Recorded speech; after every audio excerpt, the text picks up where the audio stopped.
Hey, lunatics, I'm Rav3n Mad, aka the Raving Lunatic, and today I want to talk about something that's been on my mind for quite some time now, like 15 years to be exact, and that is, how do you defeat the Powerpuff Girls? What? What you talking about? Let me explain.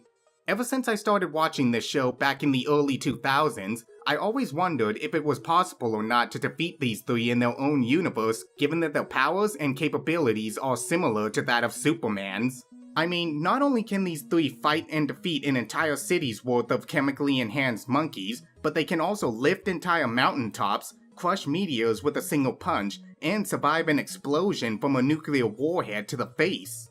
At some point, I started to believe that they were indestructible, but after taking a more in-depth look at the series, I realized that this was far from the case.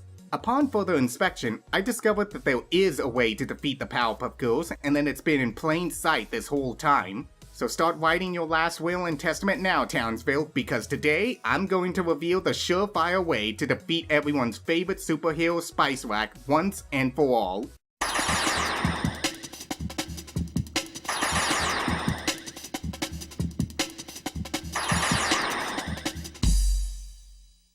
Created by Professor Utonium from the mixture of sugar, spice, and everything nice, and a very mysterious chemical only referred to in the series as Chemical X, Blossom, Bubbles, and Buttercup all possess superpowers that throughout their runtime of 140 episodes, 2 specials, and a full-length feature film have allowed them to take down any and all foes that cross their path.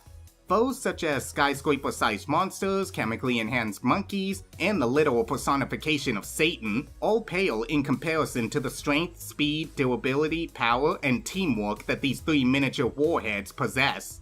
However, while the girls may be on an entirely different level than most of the villains in the series, that doesn't necessarily mean that they're unstoppable, just very hard opponents to beat. You see, despite their impressive win streak, they still have flaws and weaknesses that could prove to be their undoing if they're not careful. So what I will be doing today is going over both their physical weaknesses as well as their mental ones, and then explain why none of them could result in their defeat. Afterwards, I will explain what I believe to be the most effective way to destroy them, and which of the villains is capable of pulling it off. So let's start with their physical weaknesses. The first one up is Antidote X, which, like its name implies, is an antidote to the aforementioned Chemical X, the source of the girl's power.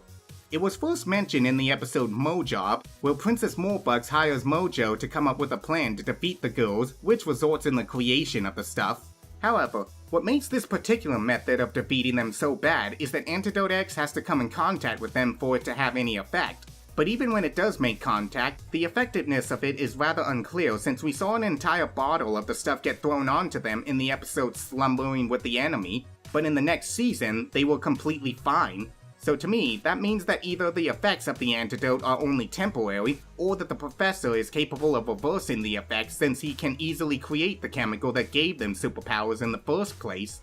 If that's the case, then we can cross off this weakness and move on to a more practical one: kidnapping their creator/father, Professor Utonium. Yeah, he made us in his laboratory by accident. Don't worry, Professor. I was an accident too. Not only would the removal of the professor take away a vital source of the trio's power and defense, but it would also give the villains complete control over the girls' mental states as well, since we know they won't attack under any circumstance when the professor is involved in a life or death situation. Hell, even a fake gun is enough to hold them back so long as it's pointed at the professor. However, while this plan will make the girls compliant and vulnerable to attacks, it's unlikely that anyone would get pretty far with it considering how often this plan failed in the series. Not to mention that if anyone did get their hands on the professor, they would not only have to deal with the Powerpuff Girls, but they would also have to deal with the professor himself. And let me be the first to say that this is one nerd you do not want to mess with. Not only is this guy capable of creating a battlesuit that's on par with the girl's speed, strength, and durability, but he can also create a giant fighting robot that's capable of leveling an entire city and fighting the girls to a standstill. So because of the failed track record of this weakness, I'm gonna cross this one off the list too. If you want my advice, you should probably try making your own team of chemically enhanced fighters to take on the Powerpuff Girls. Which brings us to their third weakness, other Chemical X users. More specifically, the Rowdy Rough Boys. The Rowdy Rough Boys? But that's impossible! We blew you guys up! Yeah? Well, you can't stop a good thing, babe. Created by Mojo Jojo in their titled episode, Boomer, Brick, and Butch all possess the same strength, speed, durability, and power as their female counterparts, but what sets them apart from all of the other villains in the series is that they were the only ones that managed to come close to defeating the Powerpuff Girls twice due to their power and aggressive personalities. Before their return in Season 6, the only weakness that the boys had was against the girls' kisses, but as the series progressed, it became clear that even without that weakness, they would still be unable to beat them since unlike the girls, the Rowdy Rough Boys and other Chemical X users lack cooperation, intelligence, and a stable team structure, which is what I believe to be some of the main components in the Powerpuff Girls' never-ending victory. With that said, it's clear at this point that we need to look beyond their physical weaknesses and instead look more towards their inner ones if we ever hope to defeat them. Let's start with the self-proclaimed leader, Blossom, who we know is both level-headed and the most intelligent member of the group that often works as the team's strategist and uniter when it comes to her sister's contrasting personalities. But like most leadership roles, they come with a lot of responsibility and rules that must be followed if one hopes to be a good leader, which lies Blossom's most vulnerable aspect, her fear of failing. Because Blossom is the leader of the group, more responsibility is put on her to rise to the challenge no matter the situation and help guide her sisters through in their quest to keep Townsville and its citizens safe. It's a duty she must live by not because it's asked of her, but because it's what needs to be done. And while this weakness was taken advantage of in both Not So Awesome Blossom and Paranoia, and did lead to an almost perfect defeat, it ultimately failed due to Blossom's quick thinking and learning to accept her flaws as a way of improving not just herself, but her team as well. And boy do these two need to improve. Like I mentioned earlier, Blossom is often the one keeping her sisters under control during their missions due to their personalities and different point of views when it comes to fighting crime. However, the one she has the most trouble with controlling is Buttercup, since out of the three members, she's the strongest and the one that shows the most aggression towards villains when it comes to fighting. Because of this, she often rushes into a fight without thinking and tends to take her punches a little too far due to her lack of strategic planning and desire to be the group's new leader, resulting in several non-heroic and dangerous moments to happen in her name, which if you ask me is kind of in line with the ideals of a villain. Hey! Don't hey me, you once turned Fuzzy into a vegetable and knocked out a bunch of the underworld's teeth for $1. If that ain't enough to classify you as a criminal, then at the very least it should classify you as the world's biggest vigilante. Whatever. But I will say this, Buttercup's heart is definitely in the right place. When it became clear that her aggression was out of control in the episode Makes Zen to Me, we saw that she actually tried to better herself and find inner peace to combat one of her greatest weaknesses. And not only did she succeed, but she also remained her true heroic self afterwards.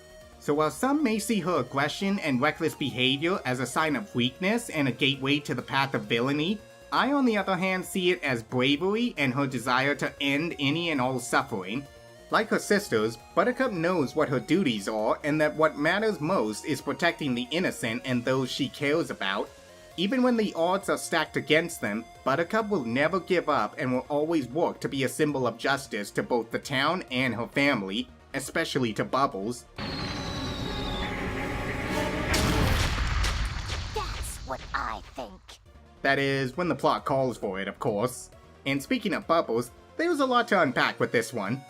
As the quote-unquote softest and sweetest member of the Powerpuff Girls, Bubbles is sweet and kind to just about anyone she comes across. Whether it's people, animals, monsters, or even villains, Bubbles will always show an ounce of kindness to anyone she believes deserves it, which some would say is mainly due to her gullibility and over-trusting nature. However, while she may be kind and gentle, she's still just as powerful as her sisters are and is a savior of the weak and helpless. So while some would see her gullibility and peaceful nature as a clear and exploitable weakness, they're actually her strongest qualities as a hero. See, despite her childish fears and fragile backbone, Bubbles is the only Powerpuff Girl that has managed to gain the most development throughout the series and has remained the same bright and bubbly character she was at the start of the series. The other two, on the other hand, still suffer from their own selfish behaviors, which has only allowed Bubbles to grow more as a character and improve in terms of personality, control, and independence. If the other two were left to work on their own, it's safe to say that they wouldn't last very long due to their reliance on a team or lack of strategic planning skills. Still though, while Bubbles has had the most growth throughout the years, she's still only 1/3 as strong as she could be without them. Because the girls are so in tune with one another and all possess the same abilities, there's absolutely no way for a villain to gain the upper hand on them since each one is capable of working around the other girl's weaknesses and can support the team in the event one or two of their members are taken down. So even if someone were to exploit all of their weaknesses, their teamwork and ability to adapt to any situation they're in is enough to turn the tables back in their favor. And therein lies the key to defeating them, my friends. Destroying their teamwork. Without it, neither of them would be able to give the other members backup in the event they're caught between foes or overpowered by a single enemy. And without their coordination and cooperation, they would only be 1/3 as powerful as they would have been together, which is all a villain would need to gain the advantage in a fight against them. But now that begs the question, which villain is capable of putting the Powerpuff Girls in this kind of situation? The answer is quite simple. It's none other than Bubbles herself. More specifically, Mojo Bubbles. I am evil. I am Mojo. Think about it. The Powerpuff Girls aren't just a team of superpowered siblings. They are without a doubt the perfect superhero team to exist in animation. Each one possesses impeccable strength, speed, durability, and power that is unrivaled by any of the villains in their universe. Their incorruptible morals and beliefs that fuel their will to fight is only matched by the unbreakable bonds that they share for one another. So what would happen if they were forced to fight against the one sister that not only makes those bonds, but holds them together as the team's emotional support? You guessed it, they would quickly fall apart and be rendered powerless to stop her, which was proven in the episode Los Dos Mojos. Here we saw that no matter what Bubbles did or said, Blossom and Buttercup would not fight back and were forced to take any and all beatings that Bubbles would throw at them for fear of not only hurting her, but the peace they abhorred for Townsville. And because Bubbles wasn't herself, there was no reason for her to hold back against them. So if not for Mojo's second hit to the head, they, along with Townsville and its citizens, would have been destroyed. If you take a look back at the series, you would see that this is most likely the case because unlike Bubbles, Blossom and Buttercup have no problem with fighting each other, but when it comes to Bubbles, neither of them will purposefully lay a finger on her. Punch! At least not physically. So if the roles were reversed in this situation, you can bet that Blossom or Buttercup would step up to the plate and fight the other one without a second thought. And the same can be said about the Professor as well, since we saw while he was under the control of him in Tough Love, the girls still punched and beat him to break him's control. Another thing worth mentioning is that as the group's peacekeeper, Bubbles is the only one that both girls are willing to fight for and protect without a moment's hesitation due to the emotional bonds formed by their contrasting personalities. So if they're put in a position where they have to do the unthinkable, then not only would they be breaking the glue that holds them together, but they would also be breaking the first component that's needed to make their formula perfect. For that reason and many more is why I believe Bubbles is the surefire way to defeat the Powerpuff Girls, both physically and mentally. But hey, those are just my thoughts. If you agree with them, then be sure to like this video and subscribe for more content. If not, then tell me what your thoughts are on the video in the comments below.